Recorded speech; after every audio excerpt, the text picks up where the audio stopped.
Assalamualaikum warahmatullahi wabarakatuh. Salam sejahtera bagi kita semua. Perkenalkan, saya Herdi Timata Ginting, salah satu peserta pelatihan dasar calon pegawai negeri sipil tahun 2025 angkatan 7 yang tergabung ke dalam kelompok 1. Saya berasal dari instansi Dinas Perhubungan Kabupaten Aceh Barat Daya dengan formasi pengawas transportasi darat. Di video kali ini saya akan menjelaskan terkait perjalanan saya mempelajari agenda ketiga, yakni kedudukan dan peran ASN dalam mewujudkan smart governance.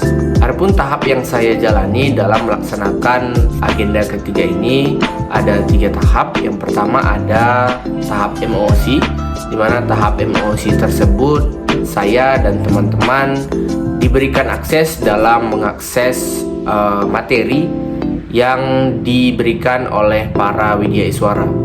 Pada tahap tersebut yang berlangsung selama kurang lebih 1 minggu, kami diberikan seluruh materi yang nantinya akan diajarkan pada tahap selanjutnya.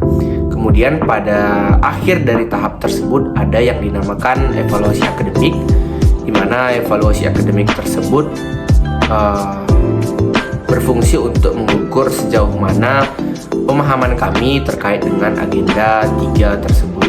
Kemudian untuk tahap kedua ada namanya tahap sinkronus, di mana tahap sinkronus tersebut adalah pembekalan materi oleh widyaswara, di mana widyaswara yang menjadi fasilitator untuk agenda ketiga kali ini adalah Bapak Heru Syahputra, di mana Bapak Heru Syahputra tersebut sangat baik dalam mengajarkan kami terkait dengan agenda ketiga kali ini, di mana walaupun agenda ketiga ini termasuk agenda yang sulit, namun Bapak Heru Syahputra sangat baik dalam menyampaikan materi sehingga kami dapat memahami sekaligus mengerti terkait dengan apa yang ingin disampaikan oleh Bapak Heru Syahputra tersebut. Dan untuk tahap terakhir sendiri ada tahap yang namanya tahap asinkronus, di mana tahap asinkronus tersebut adalah tahap yang dilaksanakan secara online, di mana kami diberikan beberapa tugas yang kami kerjakan serta kami publikasikan, baik itu di media sosial seperti YouTube, Instagram, dan lain sebagainya, serta kami upload di LMS serta di link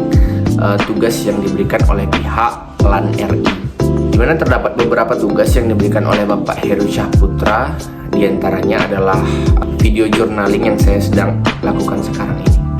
Adapun yang saya dapatkan pada agenda ketiga ini adalah saya mengetahui sedikit banyaknya mengenai kewajiban serta peran dari seorang ASN tersebut, serta saya mengetahui fungsi dan tugas ASN, di mana terdapat 3 fungsi dan tugas ASN. Yang pertama adalah sebagai pelayan publik, yang kedua adalah sebagai pelaksana kebijakan publik, dan ketiga adalah sebagai perekat dan pemersatu bangsa. Ketiga hal tersebut nantinya saya harapkan tidak hanya saya ketahui secara lisan saja, saya harapkan dapat saya terapkan di lingkungan kerja saya, di lingkungan instansi saya, dan saya tularkan ke instansi-instansi lain. Kemudian saya diajarkan terkait dengan hak-hak yang diterima oleh pegawai negeri sipil, diantaranya ada gaji, tunjangan, cuti, dan lain sebagainya. Hal tersebut juga akan sangat melekat pada pegawai negeri sipil hingga pegawai negeri sipil tersebut pensiun.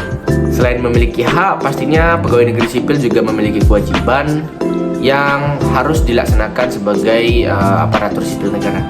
Adapun kewajiban tersebut yang pertama adalah melaksanakan tugas sesuai dengan tupoksinya masing-masing, menunjukkan integritas dalam bekerja, yang selanjutnya adalah menyimpan rahasia instansi tersebut, dan lain sebagainya.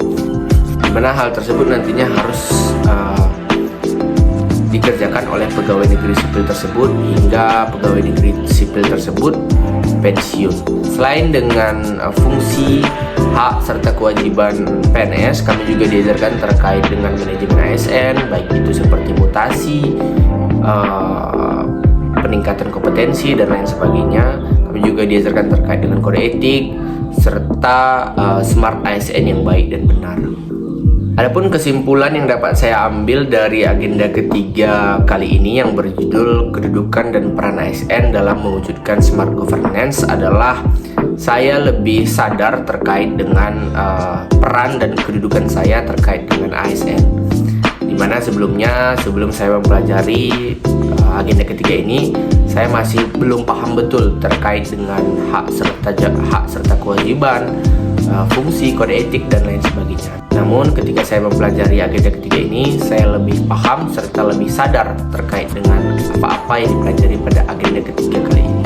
Harapan saya setelah mempelajari agenda ketiga ini adalah saya dapat menerapkan hal-hal yang saya dapatkan di lingkungan kerja saya nantinya. Mungkin itu saja yang dapat saya sampaikan. Wabillahi taufiq wal hidayah. Wassalamualaikum warahmatullahi wabarakatuh.